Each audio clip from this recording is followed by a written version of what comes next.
Jacoby Cowan, when maybe he wouldn't be out there as much. And Jacoby's got 4 years.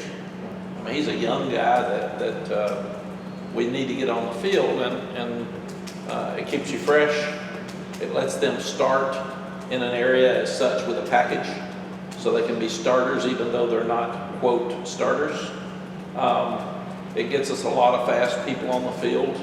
We've got to be careful. We've been so poor against the run that when we put dime on the field, and that's what it is, if it's 3rd down and 5, they're still going to try to run the ball. So we got to be smart and not get crazy. It may be better 3rd and 7, 3rd and 10. But Jacoby Cowan had a sack, and that was really cool. But it also lets you play more guys for the transfer portal. Also, very honestly, and you need to have guys on the field, because at some point, if they're not playing, they're going to come in here and say, I'm out. And it may not be a starter, and it may not kill you, but it kills your depth. And that's what we're fighting. I mean, we had, with Cheeks and Rara out Saturday, Deuce came in and made some plays, and it's good because he's going to have to play now. And we got to get him ready to play. So we can't say he's a freshman. It doesn't matter. Nobody cares. But I really feel like that's the biggest thing. You're looking at how many guys on the field. One of the things you have to look at that I've fought with the coaches about some is when you put that package in, you're taking power out. And he's one of your best players. So there's that balance of getting pass rushers and taking an outstanding player out. So those are things that we look at all the time. I do feel like, without question, that our secondary played better Saturday than we've played, by far.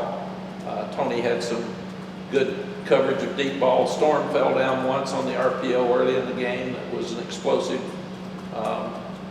So I guess there were 3. I don't know why. I guess the running back wasn't explosive. Probably the run and the RPO were the 2 explosives of the first game. One run over 10 yards and one pass over 15 that they got. That was it. Yeah, and those were the two explosives. And I think it was the counter play on the run where the safety missed the fit, and it was the RPO where Storm fell down. Yeah. But that helped. But we've said we all cuss the defensive backs. They got the hardest job in the building, and they're like quarterbacks. They're very obviously, they're isolated. Corners covering Josh Downs or Antoine Green by himself, so we have to get pressure. And I was disappointed. There was another time where I thought we had him sacked, and he scrambled and made it a 3rd and 1 where we could have had a 12-yard sack. So we're doing a better job of getting there now, and now we've got to get them down. Quarterbacks running are absolute killers in college football. You think how many times Drake's made plays with his feet this year? The first series, we have 2 really bad plays. The 3rd one where he can't find anybody open, he just runs for 10 yards and steps out of bounds. So the athletic quarterback that can move around is giving people nightmares. Same thing with the first 3rd and 8. Where we had stopped Notre Dame in the first quarter, and then their quarterback scrambles for the first down. It's just a killer. And if you take a spy and put him on the quarterback, you're taking a guy out of coverage and you're taking a guy out of the pass rush. So it's an expensive guy to give up if you decide you're going to have to do that. And then he's got to be good enough to tackle your guy one-on-one in space. And that's not easy to do either. Matt, what are the differences you've seen in Miami now that Mario Cristobal has kind of implemented this scheme? Mario hired such an experienced staff. Everybody hired is really good. Can you imagine having Charlie Strong and Kevin Steele in the same defensive meeting rooms? And that's 2 of the best to ever do it. And 2 guys that have been head coaches as well as top defensive coordinators in the country. Gaddis coming from Michigan, they just played in the college football playoff. So I'm really, really impressed with what he's put together down there. And like us, we had some new coaches, he had a whole new staff. So they will be much better after reevaluating those first 4 games and having a week off to prepare. So I'm sure they fixed some things that a new staff was trying to get on the same page with. And we'll be catching them like Notre Dame. Notre Dame was mad over the 2 games. They hadn't played well since they played Ohio State. So we'll get a new Miami team. We'll get a different Miami team, and that's fair. And it's a road game, which, you know, we've done better this year, but still we haven't been great on the road. So that'll be another new test for us.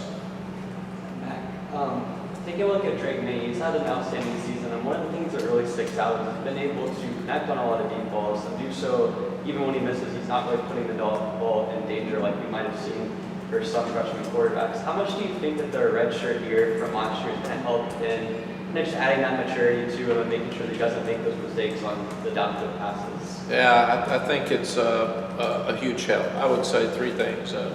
Phil Longo has proven that he knows what he's doing with quarterbacks before he got here, and with Sam, and now with Drake and Jacoby, because they're both really good.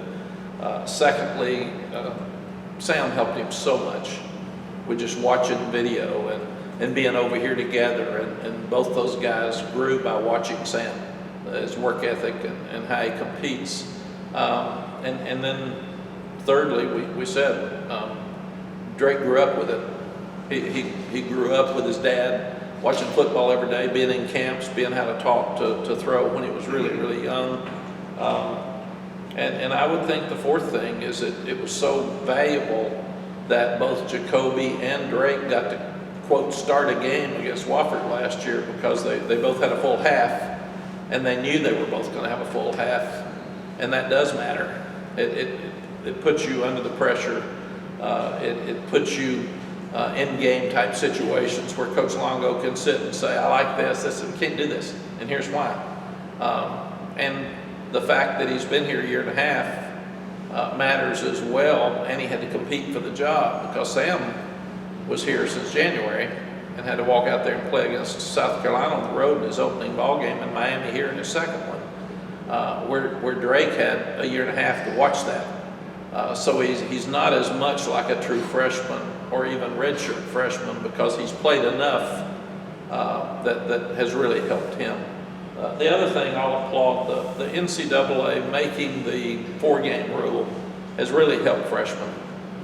We got to play a lot of guys who will redshirt Saturday just to let them play, and why not?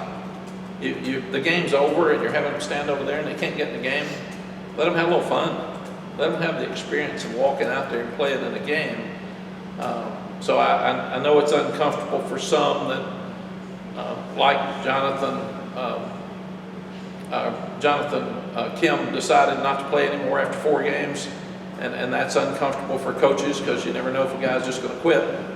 But I do think it's a great rule. It's a better rule. There's more positives with the rule for kids to be able to play and have some fun than not. I would even like to see it expanded to a point that you could also play in a bowl game and not cost you, and give them the opportunity for 5 games because of opt-outs and injuries at the end of the year, and transfer portal, and it would make it safer and still give kids a chance to participate in a bowl game and not cost them a full year.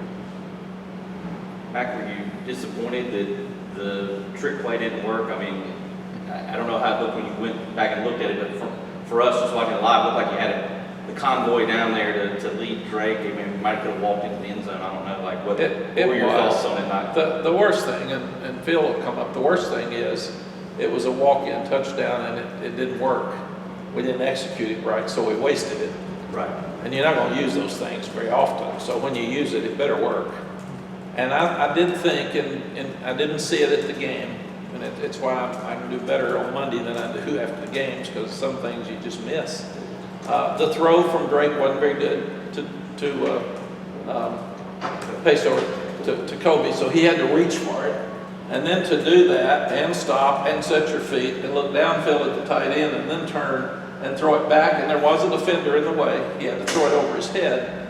So there was a lot going on for a redshirt freshman receiver at one time. But I do think I probably could have scored on it if I'd caught it. It was, and I don't like you laughing, but it's true.